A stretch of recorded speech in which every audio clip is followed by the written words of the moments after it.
NBA Summer League is going on right now, and it's one of my favorite events of the year as it gives us our first glimpse of the newly drafted prospects, but it doesn't go without controversy. Some people think it means absolutely nothing. They could care less how someone performs weeks after getting drafted, playing against a lot of guys that'll most likely be in the G League at best next season. But there's also a lot of people that believe it can be a decent indicator of what's in store, especially in the immediate future.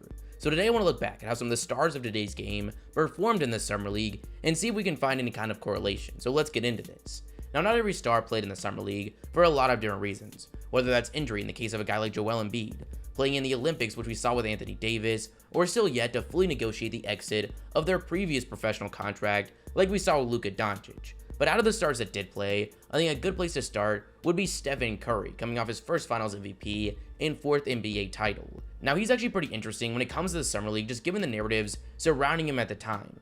He had established himself as one of the biggest names in college basketball due to the crazy numbers he was putting up in his runs in the NCAA tournament, but scouts were split on whether he had what it takes for the NBA game.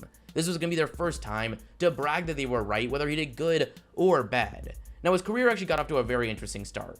It wasn't hitting an all-net three like we've come to know. It was actually during a loose ball from a rebound attempt that left him with a bloody nose, which is funny to look back at as people actually used it to support their narrative that he was too small for the NBA game. Now, Curry's Summer League performance wasn't all that great. He had some decent highlights and averaged over 17 a game through 4 appearances, but that was good enough for just 4th on his team, and he shot just 33% from the field and 35% from 3. So obviously, not an incredible start to his career, but as we all know, things would be just fine. Then we've got arguably the best player of all time, none other than LeBron James. Now, he's definitely one of the best examples of why Summer League performance doesn't matter that much in terms of predicting future NBA success. He's been at the top of the game for over 2 decades now. There's never been a full season where he hasn't dominated, whether that's being the most impressive high school prospect the world has ever seen or averaging 20 points as a rookie and 27 by his second year. So you would think that the Summer League would have been much of the same, but that wasn't really the case. While he still looked like the real deal, just given his display of both incredible talent and athleticism, the production wouldn't really indicate he was about to become one of the best players of all time. In the few games he played, he averaged 16 points, 7 rebounds and 4 assists, shooting just 37% from the field. Now again, at the time, people weren't considering this a disappointment. Sure, it wasn't the numbers we were expecting from the quote-unquote chosen one, but for him to already be showing off jaw-dropping athleticism, scoring at multiple levels, and elite passing, it didn't seem like a question he was going to do special things. And well, we all know what happened next. Now let's take a look at the reigning MVP, Nikola Jokic. Coming into the NBA Summer League, he was in quite the opposite scenario of LeBron. LeBron had turned the Summer League that most people didn't care at all about into one of the biggest spectacles in sports at the time, selling out game after game. We had never seen this kind of hype for a player before the start of their career. Jokic, on the other hand, wasn't even known by most Nuggets fans after getting drafted in the second round of the 2014 draft, especially without him playing college basketball, and when you looked at him, you didn't really see a reason to know his name, as he didn't scream future NBA star, and well, that hasn't really changed. But even after the Summer League, I don't think many people knew who he was. He didn't do anything special. He played in 5 games, averaged just 8 points and 6 rebounds, and was yet to show off that elite passing, averaging just an assist a game. And while most of us probably still didn't know much about him after his rookie season, where he averaged just 10 points a game, we quickly came to know just how special he is as a player.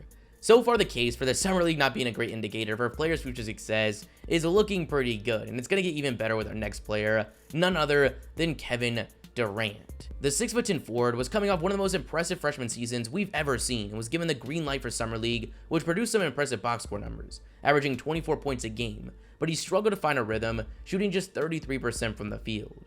Now, similar to LeBron James, no one was too worried. Just seeing a player that big handle the ball and create on the perimeter was enough for everyone to still believe he was going to be just fine, and obviously he was. Now, before doing this video, there was a couple players I was really interested to look at. Nikola Jokic was one, but probably the one I was most curious about was Giannis. I'd never heard much about how his Summer League went, and I'm sure fans had a field day trying to pronounce the name on the back of his jersey, especially since there was pretty good reason to be talking about him. The skinny kid that was a complete unknown to most of the basketball world when the Bucks selected him with the 13th pick in 2013 was expected to be a project piece, but he actually got off to a really solid start, putting up some of the better Summer League numbers out of all the stars we're going to talk about today.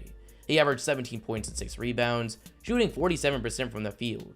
He showed off that handling that had scouts so excited given his massive frame. What's so fascinating to look back at is how much his game has changed. He went from getting all this attention for being a point forward to eventually becoming one of the most physically dominant bigs we've ever seen that has NBA fans pleading for the Bucks to commit to him at the center position. Definitely one of the most interesting career developments. Next up, we've got another player that also performed really well, and that's Kawhi Leonard. After getting selected by the Spurs in 2011, there was a solid amount of pressure on him to perform immediately if he wanted to see significant time on the court, just given the Spurs' win-now position at the time. And well, that's what he did. Appearing in just 2 Summer League games, he averaged 25 points, 6 rebounds, and 3 assists, shooting 47% from the field. Another Summer League star was Damian Lillard.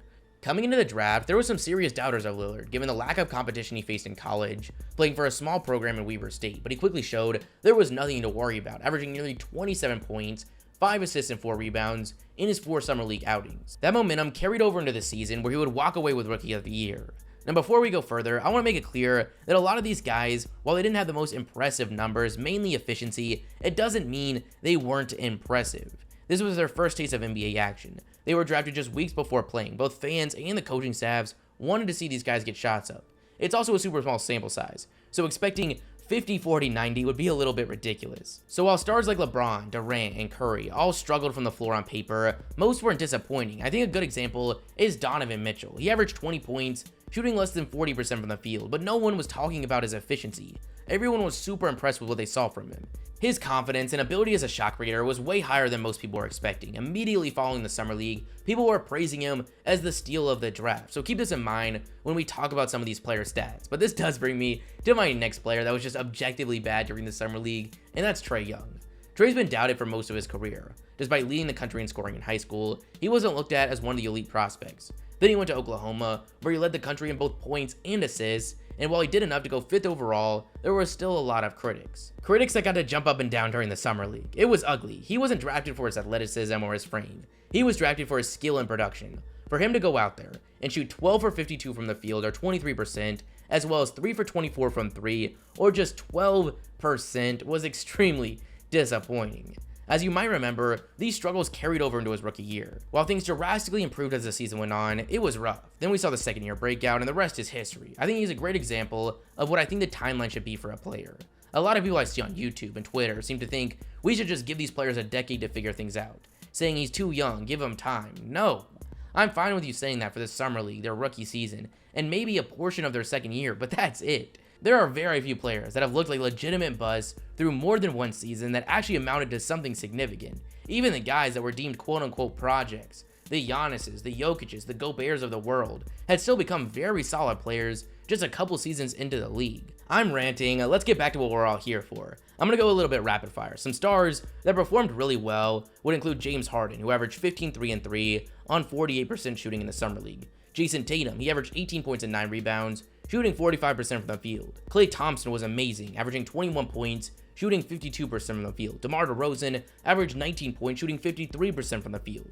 But then you had some that didn't quite amaze. Paul George shooting just 33% of the field. Draymond shooting just 33% of the field. Not that scoring has ever really been a part of his game. LaVine shooting just 38% from the field. Chris Paul shooting just 37% from the field. So there you go. As you can see, some of today's stars had great Summer League outings. A lot had impressive yet inefficient ones. Some had disappointing ones, and some were just flat out bad. I was really amazed by the results here, and I've come to the conclusion, though I think there's a lot of takeaways from the Summer League, mainly the skills of players showing off, their actual production doesn't matter that much, which is great news if your top prospect is struggling to get it going so far. But that's the end of you guys. You guys tell me your thoughts in the comments below. If you like the video, smash the like button, smash the subscribe button, and I'll catch you guys next time.